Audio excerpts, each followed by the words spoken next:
Hi friends, നമ്മൾ ഇന്ന് പരിചയപ്പെടാൻ പോകുന്ന ഒരു മ്യൂസിക്കൽ ഇൻസ്ട്രുമെൻ്റാണ് മറാക്കസ് എന്ന് പറഞ്ഞിട്ടുള്ള. ഇത് ആൻറ്റീക്കൊന്നുമല്ല, അതിപ്പോൾ ഇപ്പോഴും ചെയ്യുന്നുണ്ട്. ഇതിൻ്റെ രണ്ടെണ്ണം ഉണ്ടെങ്കിൽ ഇങ്ങനെ ചിക് ചിക് ചിക് ചിക് ചിക് ചിക് ചിക് ചിക് എന്ന് പ്ലേ ചെയ്യുന്നതാണ്. ഇത് ആഫ്രിക്കയിൽ നിന്ന് ഉള്ളതാണെന്നാണ് നമ്മൾ ഗൂഗിൾ ചെയ്തപ്പോൾ മനസ്സിലായത്. പക്ഷേ ഇത് പല പരിപാടികൾക്കും ആദിവാസികളുടെ പ്രോഗ്രാംസിനും എല്ലാം കാണുന്നുണ്ട്. ഇത് പക്ഷേ ആദിവാസികളുടെ ഒന്നുമല്ല, ഇത് സൗത്ത് ആഫ്രിക്കയിൽ നിന്നുള്ള ജമൈക്ക ആ ഭാഗങ്ങളിൽ നിന്ന് എൻ്റെ ഒരു ഫ്രണ്ട് കളക്ട് ചെയ്താണ്. ആദ്യത്തിൻ്റെ ഈ 3 എണ്ണം ഉണ്ടായിരുന്നു, അതിലൊരെണ്ണം എനിക്ക് തന്നതാണ്. ഇത് നമ്മുടെ റാഫിക്കയുടെ കയ്യിൽ നിന്നാണ് ഇത് വന്നിരിക്കുന്നത്. സോ റാഫിക്ക എന്ന് പറയുന്നത് കാഞ്ഞിരപ്പള്ളിയിലുള്ളതാണ്. ധാരാളം സാധനങ്ങൾ നമുക്ക് തന്നുകൊണ്ടിരിക്കുന്ന ഒരാളാണ്.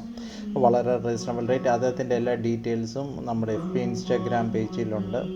സോ ഇത് നമ്മുടെ ആൻറ്റിക് സ്റ്റുഡിയോയിലോട്ട്, കാർണിവേഴ്സ് ആൻറ്റിക് സ്റ്റുഡിയോയിലോട്ട്, ആൻറ്റിക് മാസ്റ്ററിലോട്ടും ലോഡ് ചെയ്തിട്ടുണ്ട്. കാർണിവേഴ്സ് ആൻറ്റിക്കിൽ പണ്ട് മുതലേ മ്യൂസിക്കൽ ഇൻസ്ട്രുമെൻസിൻ്റെ ആൻറ്റിക്സ് കളക്ഷൻസ് ഉണ്ട്. ഇപ്പം ആൻറ്റിക് മാസ്റ്ററും വന്നപ്പം തുടങ്ങി നമ്മൾ വീണ്ടും ഈ സാധനങ്ങൾ കളക്ട് ചെയ്യുന്നുണ്ട്. സോ ഒരു വമ്പൻ കളക്ഷൻ നമ്മുടെ ആൻറ്റിക് മാസ്റ്ററിലും ഉണ്ട്, കാർണിവേഴ്സ് ആൻറ്റിക് സ്റ്റുഡിയോയിലും ഉണ്ട്. പ്രത്യേകിച്ച് ഇങ്ങനെയുള്ള ഫോക്ക് സാധനങ്ങൾ നമ്മൾ കളക്ട് ചെയ്യും. സോ ഇന്ന് ഇത്രയേ ഉള്ളൂ. Signing out, Nijesh Chandra. See you around. Have a nice day and stay tuned with us for a lot of surprises.